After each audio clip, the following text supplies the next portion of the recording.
In the beginning was the Word, and the Word was with God, and the Word was God. He was in the beginning with God. All things were made through him, and without him nothing was made that was made.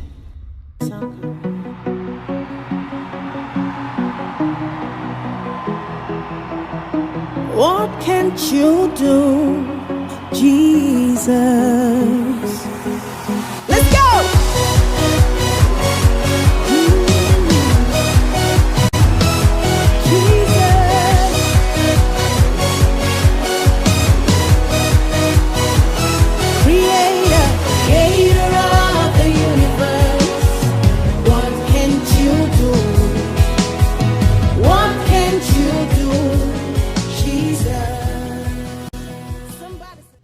Chers frères en Christ, soyez les bienvenus à ce numéro de Time of Change, le temps au cours duquel le Seigneur change nos vies au travers de sa parole. J'aimerais vous présenter comme thème aujourd'hui, déclare ce que Dieu a mis sur ta langue, afin qu'il y ait du changement dans ta vie. Chers frères en Christ, j'aimerais vous exhorter sur la puissance de la parole de Dieu. La puissance que Dieu a donnée à sa parole. Bien-aimés dans le Seigneur, j'aimerais que chacun d'entre nous sache que ce que Dieu nous a donné comme parole, c'est quelque chose de très important. Plusieurs chrétiens ignorent qu'ils ont un trésor dans leurs mains et ils se mettent à professer beaucoup de paroles qui ne sont pas des paroles de Dieu. Mais j'aimerais vous dire aujourd'hui que Dieu a mis quelque chose de très important à notre portée. C'est pourquoi j'aimerais dans ce message énumérer quelques bénédictions que nous avons de la parole de Dieu lorsque nous professons la parole de Dieu, lorsque nous avons la parole de Dieu sur notre langue, ce qui arrive dans notre vie. J'aimerais vous présenter quelques rubriques dans ce numéro et nous allons prier pour ces rubriques au nom de Jésus. Dans un premier temps, j'aimerais vous dire que c'est la parole de Dieu qui est la clé d'un bonheur durable et de toute réussite vraie. Quand je parle de toute réussite vraie, cela veut dire qu'il y a des réussites qui ne sont pas vraies. Il y en a qui ont réussi dans la vie, mais ils ne sont pas du tout libres. Mais quand nous avons la parole de Dieu avec nous, notre réussite est durable. Quand nous lisons dans le livre de Psaume, verset 1 à 3, la Bible nous dit « Heureux l'homme qui trouve son plaisir dans la loi de l'Éternel et qui la médite jour et nuit. Tout ce qu'il fait, lui, réussit. » Cela veut dire que quand vous avez la joie avec la parole de Dieu et vous méditez jour et nuit cette parole, tout ce que vous faites, vous réussissez. Qu'est-ce que la parole de Dieu fait? Quand tu commences par lire la parole de Dieu, qu'est-ce qu'il fait? Premièrement, il change ta mentalité, ta manière de voir les choses, ta manière de concevoir les choses, ta manière de comprendre les choses. Tu changes ta mentalité dans un premier temps. Et ensuite, quand tu lis la parole de Dieu, tu vas voir que ta vie commence par dégager les fruits de la parole de Dieu. C'est pourquoi j'aimerais te dire en ce jour que ce n'est pas seulement la clé du bonheur que la parole de Dieu nous donne, mais la parole de Dieu nous dit, nous aide à nous garder du péché, à nous garder de péché contre Dieu. Quand nous lisons dans Psaume 119, verset 11, la Bible nous dit « Je serre ta parole dans mon cœur afin de ne pas pécher contre toi. » David n'a pas serré autre chose. Il était roi, il avait la possibilité de faire beaucoup de choses. Mais il n'a pas serré autre chose dans son cœur, mais il a serré quoi? La parole de Dieu. Je serre ta parole dans mon cœur afin de ne pas pécher contre toi. Cher frère en Christ, comment est-ce que tu vis? Comment est-ce que tu es en train de vivre maintenant ta christianité? Tu es chrétien, comment est-ce que tu vis ta christianité maintenant? Quand on parle de Jésus, quand on parle du royaume des cieux, comment est-ce que tu le conçois? Oui, ça, cette réponse, tu le donneras toi-même. Après cette vidéo, tu le donneras à toi-même. Mais écoute, ce qui est primordial, c'est de serrer la parole de Dieu dans son cœur, afin de ne pas pécher contre Dieu. C'est pourquoi David chante en disant « Je serrai ta parole serrer ta parole dans mon cœur, afin de ne pas pécher, afin de ne pas pécher, afin de ne pas pécher contre toi. Nous allons rentrer dans la prière. Vous savez, Dieu est en train de rassembler son royaume, le royaume céleste, le royaume qui va venir prendre bientôt, aller à sa droite, pour que là où il est, nous aussi, nous soyons. Donc, si nous gardons la parole de Dieu, Dieu nous aidera à vivre d'abord sur la terre et après à hériter le royaume des cieux. C'est pourquoi nous devons savoir que la parole de Dieu agit mieux qu'un vaccin pour protéger des tentations. Quand je parle d'un vaccin, quand tu es malade maintenant, tu vas à l'hôpital, on te prescrit des médicaments, on te prescrit des vaccins et on t'inflige ces vaccins. Mais ces vaccins, avant de travailler dans ton corps, tu dois croire que ces vaccins doivent travailler. Avant que ces vaccins ne travaillent dans ton corps. Et je vous raconte cette histoire. Dans les années 1800, où Beriberi avait tué beaucoup de personnes, il y avait des marins qui sont partis sur la mer et ils mangeaient du riz, ils mangeaient du riz.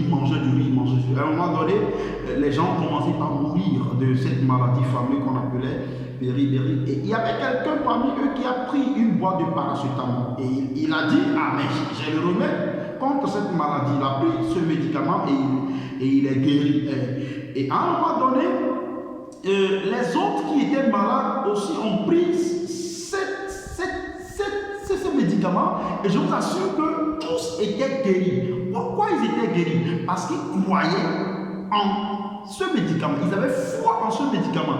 Ils disaient que ce médicament a guéri telle personne. Donc ça peut aussi me guérir. Et ils ont commencé par trouver la guérison. Cela veut dire que quand tu as la parole avec toi, tu dois croire en cette parole, afin que cela puisse agir dans ta vie. Quand nous lisons dans Apocalypse 3, le verset 10, la Bible nous dit, parce que tu as gardé la parole de la persévérance, je te garderai aussi à l'heure de la tentation qui va venir sur le monde. J'aimerais prier aujourd'hui pour quelqu'un qui est en train de voir le monde chambouler à cause des maladies qui coulent un peu partout dans le monde. Mais j'aimerais te dire que peu importe la manière dont la maladie est, Dieu t'apporte la guérison. Si tu bois ton eau sera l'eau de guérison. Si tu prends ta nourriture sera la nourriture de guérison. Il faut croire à ce que Jésus nous dit aujourd'hui. Il faut croire à ce que la parole de Dieu nous dit. Dieu vous protégera dans ces moments difficiles au nom de Jésus de Nazareth. J'aimerais conclure en disant il est vital pour tout enfant de Dieu de prendre du temps à lire la parole de Dieu chaque jour et même plusieurs fois par jour. C'est une grande force, c'est une grande puissance pour tout enfant de Dieu qui se met à méditer et à lire la parole de Dieu. Il y aura toujours la différence entre ceux qui lisent, ceux qui méditent et ceux qui ne lisent pas. Nous allons prier le Seigneur. Nous allons faire 3 requêtes aujourd'hui devant le Seigneur. Le Seigneur nous aidera toujours et toujours. La première requête, nous allons prier, nous allons dire à Dieu, Seigneur, je veux méditer ta parole. Une chose est de lire, mais il faut arriver à méditer. Il y en a qui n'ont pas un esprit qui leur permet de méditer la parole de Dieu. D'abord, ils n'arrivent pas à se concentrer. Quand ils sont devant la parole de Dieu, ils sont distraits. Qu'est-ce qui distrait? Ce sont les films qu'ils ont vus de par le passé. Ce sont les péripéties de la vie. Peut-être c'est l'endroit où ils se trouvent. Nous devons savoir que la concentration est très importante. Alors nous allons prier le Seigneur. Seigneur, je veux méditer ta parole. Aide-moi à méditer ta parole. Commence à prier le Seigneur maintenant. Seigneur, nous voulons te dire merci pour ta parole. Nous voulons méditer ta parole. Nous voulons être des hommes qui méditent ta parole. Nous voulons être des femmes qui méditent ta parole. Nous voulons être ceux qui méditent ta parole. Ah, Seigneur, aide-nous.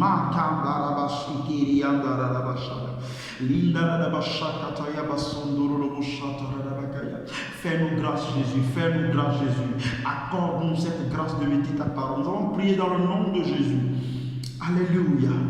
La deuxième prière que nous allons faire. David disait que je serre ta parole dans mon cœur afin de ne pas pécher contre toi. Regardez le peuple de Dieu aujourd'hui. Regardez comment est-ce que le monde est aujourd'hui.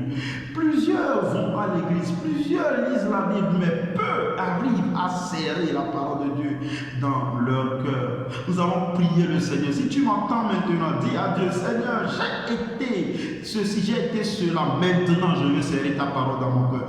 Je veux serrer ta parole dans mon cœur. Commence à prier maintenant. Jésus, je veux serrer ta parole dans mon cœur. Ah, je veux serrer ta parole dans mon cœur, afin de ne pas pécher contre toi.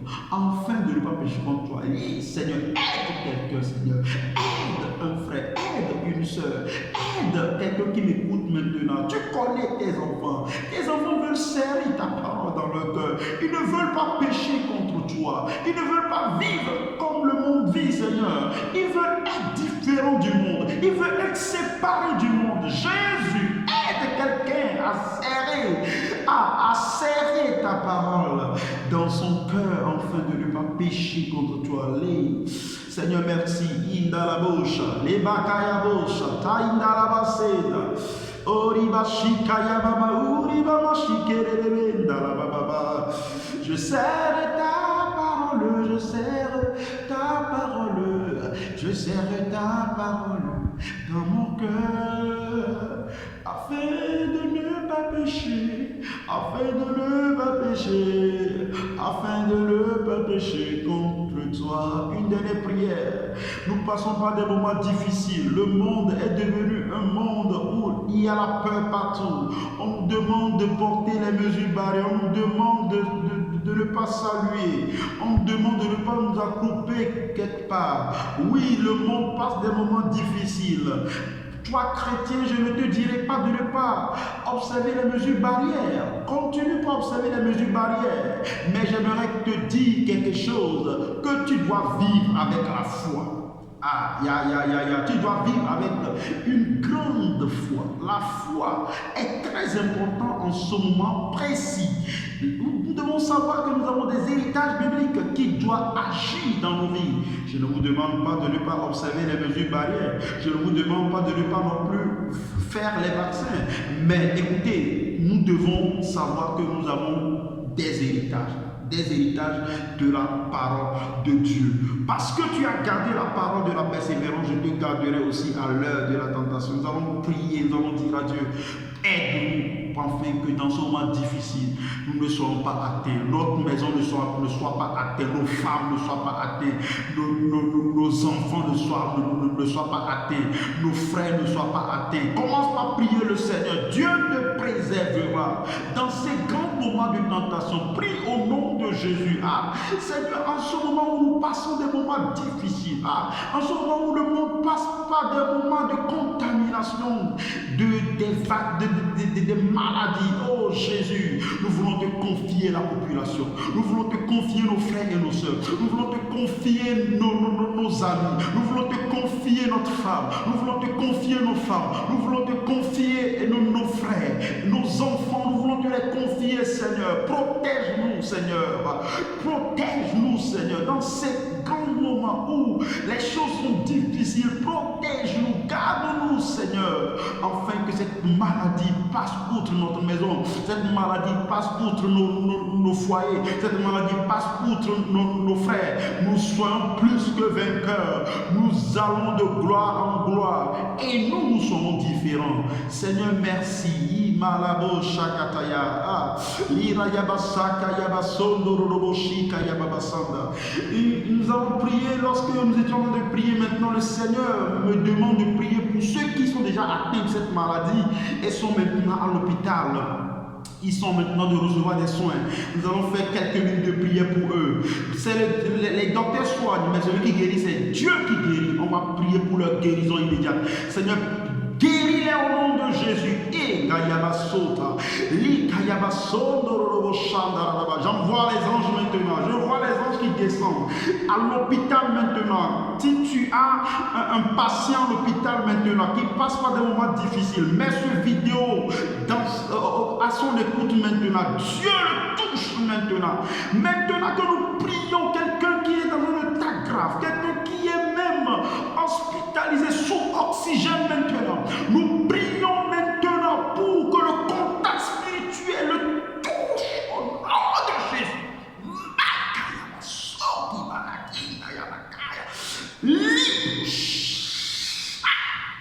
Recevez la guérison maintenant.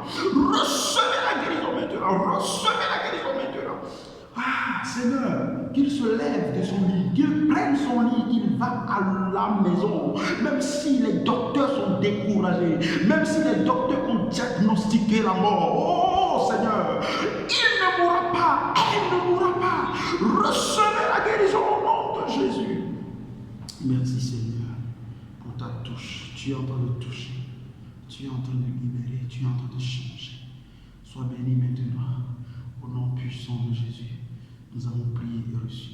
Amen. Que le Seigneur vous bénisse, qu'il bénisse votre maison maintenant, qu'il soit avec vous. Soyez fortifiés au nom de Jésus.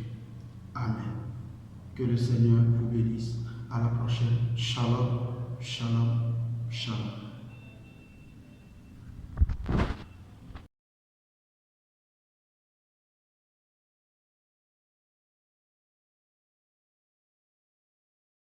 Tell me why you're giving up on God.